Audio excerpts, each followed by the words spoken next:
알고 듣는 창업 정보 안정한 창업 컨설턴트 함께하겠습니다. 어서 오세요. 네, 안녕하세요. 네. 자, 오늘 소개해 주실 내용부터 좀 보겠습니다. 자, 이번엔 중국 온라인 상점과 창업이라는 주제로 내용을 소개해 드리겠습니다. 네, 이젠 스케일이 세계로 예. 나갑니다. 네. 자, 중국 온라인 상점과 창업이라 이 내용을 소개해 주신 이유는 뭘까요? 제가 소개해 드린 창업 중에 구매 대행 서비스 창업이라는 게 있었습니다. 그런데 그 구매 대행이 중국 온라인 상점이 들어오는 바람에 대부분 폐업을 하고 있다고 하네요. 구매 대행 서비스에 거의 3분의 1 가격이 들어와서 말이죠. 이게 단순히 구매 대행뿐 아니라 국내의 모든 유통사들을 흔들 정도로 싸게 팔고 있기 때문에 그 부분이 창업에 많은 영향을 미치기 때문에 준비를 해봤습니다. 중국 온라인 상점의 저렴한 가격이 창업에 많은 영향을 미친다고 하셨는데 요즘 보면 정말 이슈가 계속 되고 있지 않습니까? 예. 예. 거의 모든 물류 분야를 흔들어 놓고 있다고 해도 과언이 아닌데 도대체 어떻게 이렇게 싸게 팔 수 있는 건지 굉장히 좀 궁금하거든요. 제가 그 회사가 여러 개예요. 다 일일이 설명하기보다는 다 뭉쳐가지고 제가 생각하는 중국 온라인이 가격이 싼 이유를 세 가지를 들어 설명을 드릴게요. 첫 번째가 M2C 방식. 공장에서 소비자를 직접 연결하는 판매하는 방식으로 중간 유통 자체를 없앴습니다. 두 번째가 과잉 생산입니다. 중국에서 내수 부진으로 인해서 생산된 물건들을 살 곳이 없는 상황에 남은 물건을 저가로 판매합니다. 세 번째가 중국 정부의 자금 지원입니다. 중국 정부는 그동안 부동산으로 하던 경제 발전을 일자리를 만들기 위해서 생산을 하는 공장에 자금 지원을 하고 있습니다. 그러니까 자국민들을 살리기 위한 정책으로 이런 사업을 한다라고 볼 수가 있겠군요. 예. 자, 내용을 그럼 차례대로 좀 살펴보도록 하겠습니다. 먼저 첫 번째로 M2C 방식에 대해서 말씀해 주셨는데 이거는 어떤 방식인지 좀 더 자세하게 설명을 좀 해주신다면요. 이게 M2C 방식이라는 게 Manufacture to Customer입니다. 그러니까 우리가 유통이라는 것을 보면 일단 공장에서 생산을 해서 도매상으로 물건이 들어갑니다. 도매상은 자신들을 사줄 소매상한테 또 넘기죠. 그리고 마지막으로 소매상은 실제로 필요한 고객한테 판매를 합니다. 이때 각 단계별로 자신들의 이익을 붙여서 판매를 합니다. 따라 처음에 생산시 원가가 10,000원 하던 물건이 최종 소비자에 갈 때는 한 10,000원씩 더 붙어가지고 한 50,000원 이렇게까지 늘어나게 되는 거예요. 근데 M2C 방식은 Manufacture to Customer 방식으로 중간 단계가 사라지기 때문에 엄청나게 싼 가격에 판매가 가능한 겁니다. 그러니까 최종 소비자 입장에서는 왜 공장에서 10,000원 하던 물건이 50,000원까지 올라가게 되는지 이해가 잘 안 가게 되거든요. 중간 마진이 상당히 좀 높다고 볼 수 있는데 이건 왜 그렇습니까? 그러니까 첫 번째로 각 단계별로 이익이 남아야 하기 때문에 일단 자기 인건비는 남아야 하잖아요. 네. 두 번째로 비용입니다. 물건이 이동하는 데 들어가는 돈, 그리고 보관하는 데 들어가는 비용 뭐 이런 것들도 다 들어가거든요. 세 번째로 판매를 할 때 책임을 져야 되잖아요. 그러니까 그 인증비라고 하거든요. 그 외에도 뭐 물건을 팔다 보면 이동하다 보면 파손이나 분실 시 금액까지 생각하고 거기다가 이윤을 붙여야 됩니다. 사실상 기존의 판매 방식은 각 단계별로 책임을 분산하는 방식이지만 M2C 방식의 경우 모든 책임은 공장에서 집니다. 여러 가지 단계를 거치다 보니까 10,000원짜리 50,000원이 될 수밖에 없는 상황이라는 말씀 듣거든요. 그렇습니다. 자, 그런데 유통을 하기 위해서는 운송 비용이 필요하지 않겠습니까? 사실 중국에서 한국까지 오려면 그 비용이 만만치 않을 텐데 그럼 이 비용을 중국의 공장들은 어떻게 감당하는 겁니까? 물건도 싼데 말이죠. 자, 이거를 RTC라고 하는 중국의 유통업체들이 하는 겁니다. 예. 기본의 최저가를 통해서 사람들에게 필요한 물건을 얼마나 팔 수 있는지 기본적으로 인공지능과 빅데이터를 통해서 대량 유통을 해서 확인을 하고 필요한 사람들에게 공급을 하는 거죠. 그리고 중국에서 한국에 보낼 때 말이죠. 일정 금액 이하의 물건의 경우 관세를 면제해 주기 때문에 가능한 겁니다. 이건 세계 물류 시스템의 일환으로 일방적으로 한국 혼자서 법을 바꾼다고 바꿀 수가 없는 것이기도 합니다. 그래서 관세를 면제해 주기 때문에 그리고 또 이제 유통업체에서 그걸 싸게 또 유통을 해주니까. 예. 그리고 두 번째로 중국 내에서 과잉 생산이 발생하기 때문에 가격이 싼 것이다라고 짚어주셨는데 이 내용도 좀 자세히 설명해 주신다면요. 지금 코로나 이후에 중국 자체 내수 시장이 지금 줄어들고 있습니다. 소비가 지금 침체가 되어 있어서요. 그러다 보니까 거의 대부분의 중국 기업들이 살기 위해서 뭐든지 해야 되는 상태에 있습니다. 그래서 남은 물건들이 덤핑으로 전 세계로 판매가 되고 있는 상태다 보니 원가의 물건들이 돌아다니고 있는 겁니다. 아니면 버려야 될 물건인데 그쵸. 그나마 원가라도 싸게 원가 이하로. 원가 이하로 그냥 이거라도 건져야 되는 거예요. 아. 만약에 이 물건을 봤는데 10,000원이 들었어요. 근데 이걸 그냥 폐기하면 10,000원을 버리는 건데 5,000원을 받으면 그나마 5,000원은 건지는 거니까 이게 지금 물건이 돌아다니는 거예요. 그럼 값싼 물건들을 이렇게 온라인 상점에서 어떤 식으로 판매하고 있는 겁니까? 일단은 어마어마하게 광고를 쏟아붓는 겁니다. 우리 스마트폰만 키면 막 나오잖아요. 네. 미국 슈퍼볼에서도 어마어마하게 돈을 쏟아붓고 일단 그리고 또 앱을 한번 깔면 엄청나게 많은 광고가 쉴 새 없이 나옵니다. 근데 관심 있어 한 번쯤 클릭하면 관련된 할인 쿠폰을 마구 뿌려서 거의 공짜에 가깝게 사게 만듭니다. 그래서 광고가 억만장자처럼 쇼핑하라고 나오는 게 가능한 이유죠. 그래서 여기서 공장이 망하지 않는 이유는 또 뭐냐면 중국 정부의 자금 지원이 있기 때문이에요. 광고가 엉망진창처럼 큰 돈이 들어가지만 중국 정부에서 지원을 해준다. 네.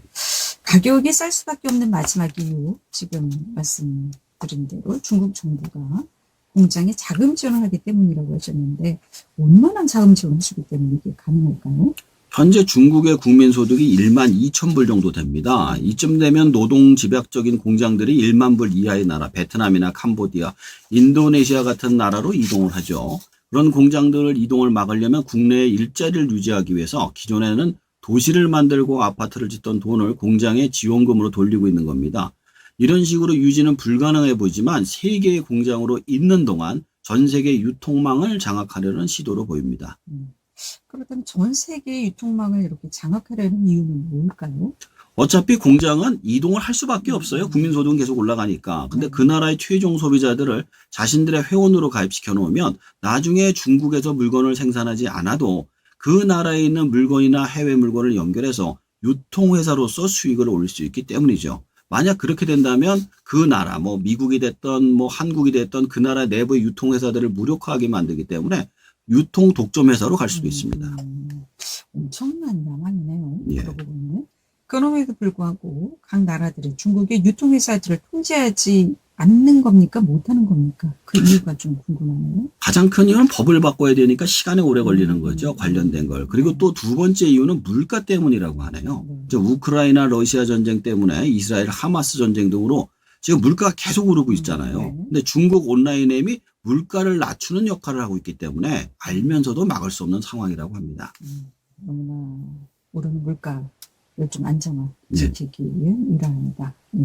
그런데 우리나라의 경우에는 시장의 사이즈가 좀 작지 않습니까? 그런데 왜 이렇게 엄청난 돈을 들여서 광고를 하는지도 좀 궁금한데 왜 그렇습니까?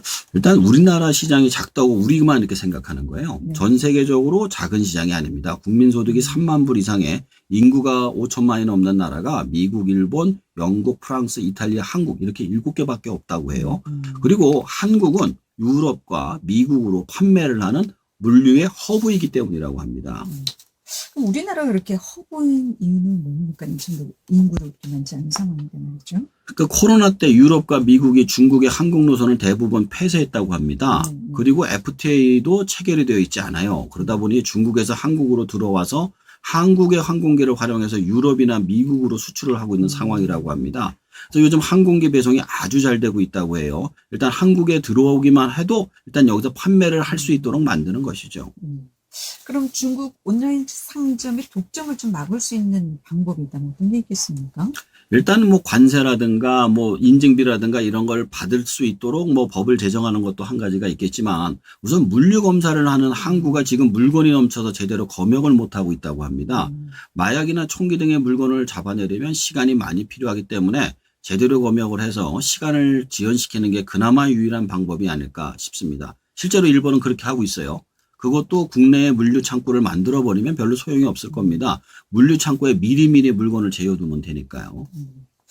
그럼 이런 상황을 창업에 좀 활용할 수도 있을까요? 예, 있습니다. 이걸 또 역으로 생각해 보면 들어오는 물건 중에 식품이 없어요. 믿을 수 있는 안전식품을 판매하는 거고요. 두 번째는 검수 시스템 창업을 통해 수익을 올리는 겁니다. 세 번째는 중국 온라인 플랫폼을 통해 전 세계 판매를 하는 거죠.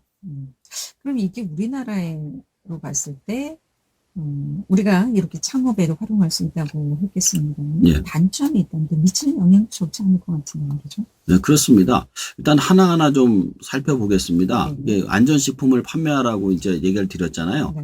그러니까 워낙에 안전 이슈가 많다 보니 일단 싼 물건은 중국에서 전부 다 들어온다 하더라도 일단 먹을 것에 대해서는 안전을 따질 수밖에 없기 때문에 창업을 하시려면 일단 안전한 먹거리를 창업하시는 게 좋습니다.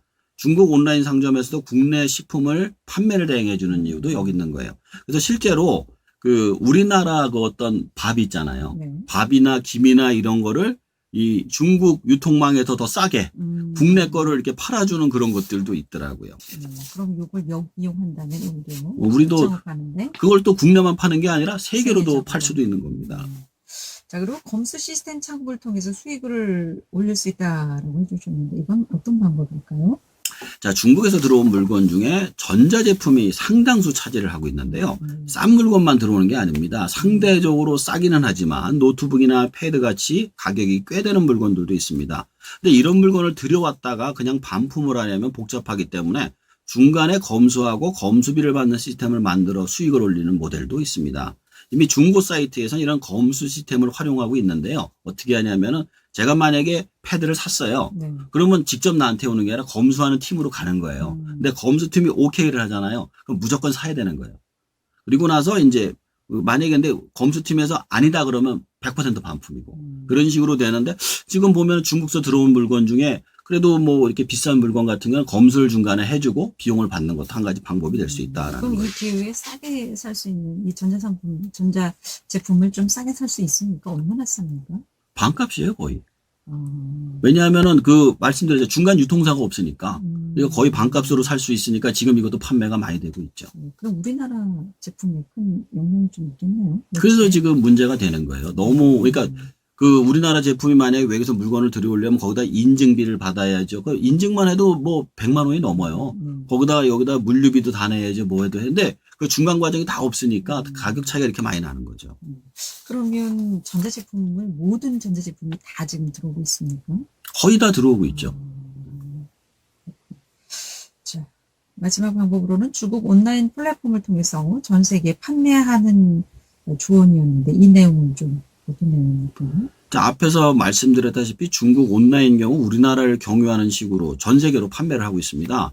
그래서 국내에서 판매를 하려면 전 세계에서 검색이 된다고 합니다. 현재는 가격 이슈 때문에 질 좋은 물건들이 안 보이지만 조금만 지나서 이게 싼 가격의 물건들이 거품이 빠지고 나면 좋은 물건들이 세계적으로 찾게 될 것이기 때문에 이를 활용해서 전 세계적으로 자신의 물건을 파시는 것도 추천을 드립니다. 이게 뭐 우리나라뿐만 아니라 전 세계적으로도 물가 경쟁에 좀 영향이 있겠군요. 그렇죠. 이제 미국에서도 지금 에서만 미국에서 천양백화점 같은 데가 있는데 그 천양백화점이 망할 정도로 사람들이 여기서 많이 구매를 한다고 해요. 자, 오늘은 지금 가장 큰 이슈 중에 하나인 중국 온라인 상점과 창업이라는 주제를 소개해 주셨는데 다시 한번 정리해 보도록 하겠습니다. 중국 온라인 상점의 가격이 싼 이유는 크게 세 가지입니다. 일단 M2C 방식, 공장에서 소비자를 직접 연결해서 판매하는 방식으로 중간 유통 과제를 없앴습니다. 두 번째, 과잉 생산, 중국에서 내수 부진으로 인해서 생산된 물건들이 살 곳이 없는 상황에 남은 물건을 저가로 판매합니다. 세 번째가 중국 정부의 자금 지원입니다. 중국 정부는 그동안 부동산으로 하던 경제 발전을 일자리를 만들기 위해서 생산을 하는 공장에 자금 지원을 하고 있습니다. 이에 대응하는 창업의 기회는 첫 번째로 믿을 수 있는 안전식품을 판매하는 것입니다. 두 번째는 검수 시스템 창업을 통해 수익을 올리는 것입니다. 세 번째는 중국 온라인 플랫폼을 통해 전 세계에 판매를 하는 겁니다. 그 외에도 정부 정책적으로 중국의 온라인 상점 규제를 통해 시장의 안정성을 만들어가야 할 것입니다.